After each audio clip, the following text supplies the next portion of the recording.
मृग तृष्णा अध्याय 49। जब से मनोज मिंथ और राजीव राय को प्रोफेसर हंस गंगवार मर्डर केस पर लगाया गया था, उन्होंने कभी भी इंस्पेक्टर अतुल सचान को अपने व्यक्तिगत काम से याद नहीं किया था। लेकिन आज जबकि वे ये काम कर चुके थे, तो बीते कुछ समय से अपने स्वभाव के अनुकूल ऊल जुलूल बातें करते हुए अतुल सचान का इंतजार कर रहे थे। दोनों ही हल्के फुल्के मूड में होने की प्रतियोगिता में लगे हुए थे। गुरु, क्या सोचते हो? अतुल सचान कितनी देर में आएगा? आएगा प्रिय, आएगा। बस 5 मिनट और इंतजार कर लो। गुरु, 5 मिनट कहते कहते बहुत देर हो चुकी है। चेले, इंतजार करना तो हमारी आदत में शामिल है। तू तो जानता ही है कि तेरे गुरुदेव मिंथ कब से एक हसीना का इंतजार कर रहे हैं, लेकिन फिर भी मैं आज तक थका नहीं हूं। मेरी इसी आदत का इस्तेमाल तो भी कर मेरे लाल, और हो जा मां बदौलत की तरह टेंशन फ्री। Tension free?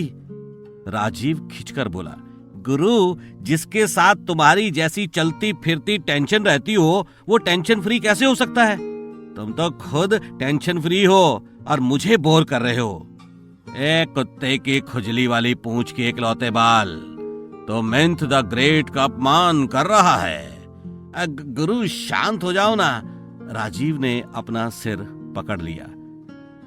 अच्छा, एक बार तू मेरी नई रचना सुन ले, फिर मैं तुझसे कुछ नहीं कहूंगा। नहीं नहीं नहीं, बिल्कुल नहीं। राजीव राय जोर से चीखा। गुरु प्लीज, मुझे माफ कर दो। मैंने ऐसा कौन सा गुनाह किया है जिसकी मुझे इतनी बड़ी सजा मिल रही है?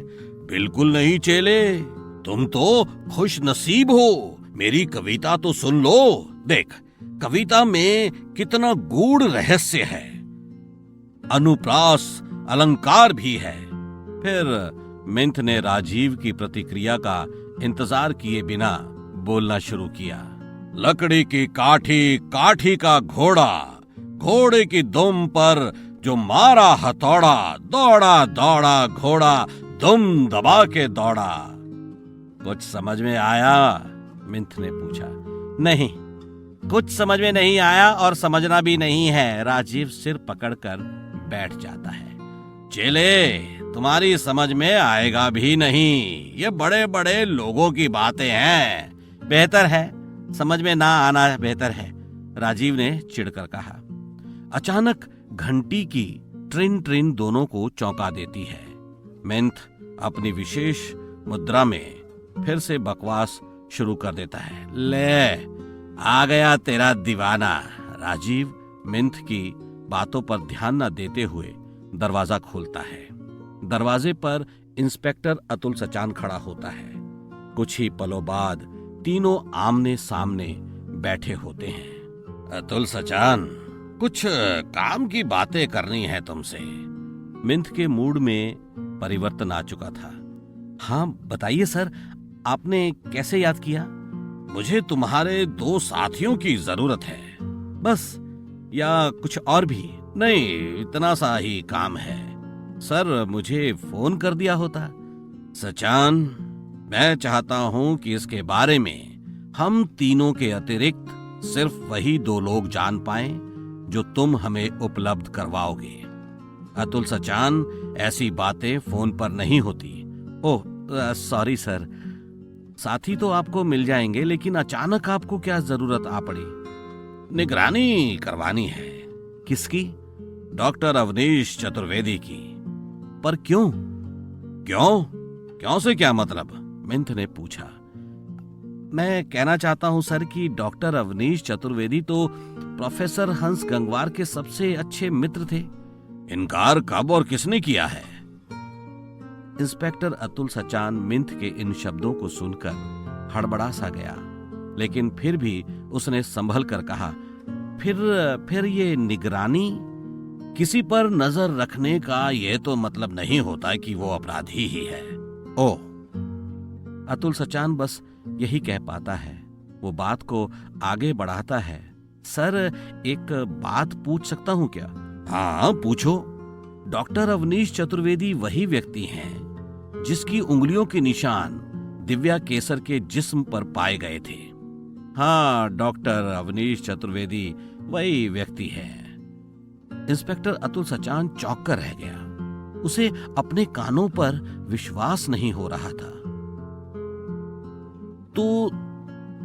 तो क्या दिव्या केसर को अपनी छोटी बहन जैसा बताने वाला डॉक्टर अवनीश चतुर्वेदी के उससे नाजायज संबंध थे? बिल्कुल थे, राजीव ने दोहराया। सर, कैसे कैसे लोग पड़े हैं इस समाज में। हिंदू धर्म में तो किसी को एक बार दिल से बहन मान लो तो रिश्ता निभाया जाता है, भले ही वो कोई अजनबी क्यों ना हो। यही तो गोरख धंधा है मेरे दोस्त, ये दुनिया है। बहुत से घरों में सम्मान का जीवन जीने वाले बहुत से लोग डॉक्टर अवनीश चतुर्वेदी जैसे चरित्र वाले मिल जाएंगे तुम्हें। ठीक कहते हैं सर। फिलहाल मैं कल अपने 2 साथियों को आपके पास भेज दूंगा। कल नहीं 10-12 दिनों बाद जरूरत पड़ने वाली है। सर, आदमी तो आपको 10-12 दिन बाद भी मिल जाएंगे, लेकिन तब तक शायद मैं यहाँ पर ना रहूं। क्यों? ऐसा क्यों कह रहे हो? आपने हमजद इस्लाम के बेटे परवेज के केस के बारे में तो सुना ही होगा। हाँ, सुना है। उसने बेचारी रीना को तो मार ही डाला। सुना है ये केस तुम्हें दिया गया है। हाँ सर, यही तो वजह है जिससे मुझे कभी भी सस्पेंड किया जा सकता है, क्योंकि मैंने उस अशिष्ट अमजद इस्लाम के तलवे चाटने से साफ इनकार कर दिया और उसके बेटे को ले जाकर हवालात में बंद कर दिया। ये तो तुमने एकदम ठीक किया। साहसिक कार्य है तुम्हारा। तुम्हारे अफसरों को तो तुम पर नाज होना चाहिए और तुम्हें इनाम देना चाहिए। सब बिके हुए हैं सर। अतुल सचान के चेहरे पर व्यंग्यपूर्ण मुस्कान थी। हमारे देश में बड़े बड़े डिपार्टमेंट ऐसे ही चलते हैं। खुद राजनगर के नए आईजी महादेवन जलील ने मुझे नौकरी से निकालने की धमकी दी है। ओह, आई सी। तुम ठीक कहते हो। अपने यहाँ सभी ईमानदारी की उम्मीद करते हैं, पर खुद कोई ईमानदार नहीं है। देश का हित हमेशा व्यक्तिगत स्वार्थ पर कुर्बान कर दिया जाता है। हमारा अच्छा नहीं है तो फिर कुछ भी अच्छा नहीं है। Yes sir.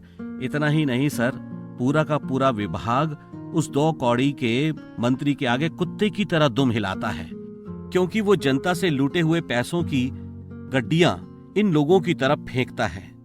अतुल सचान ने कहा।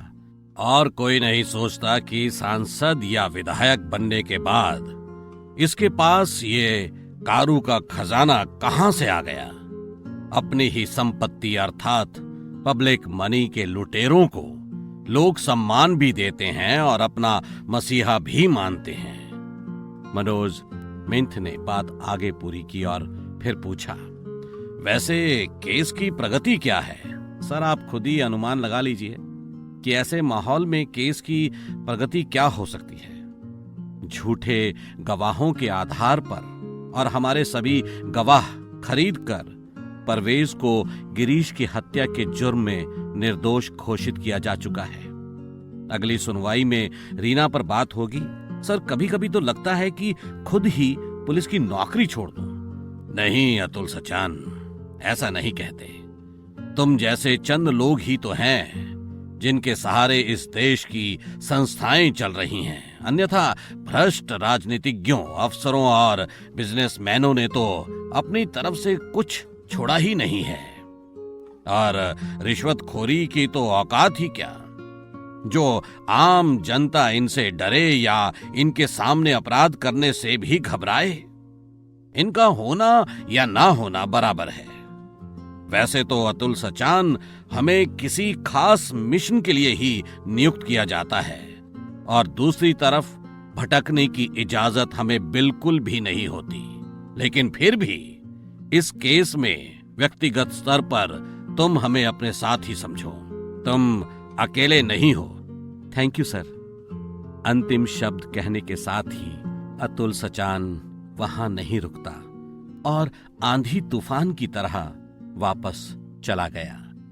अध्याय 49 समाप्त होता है।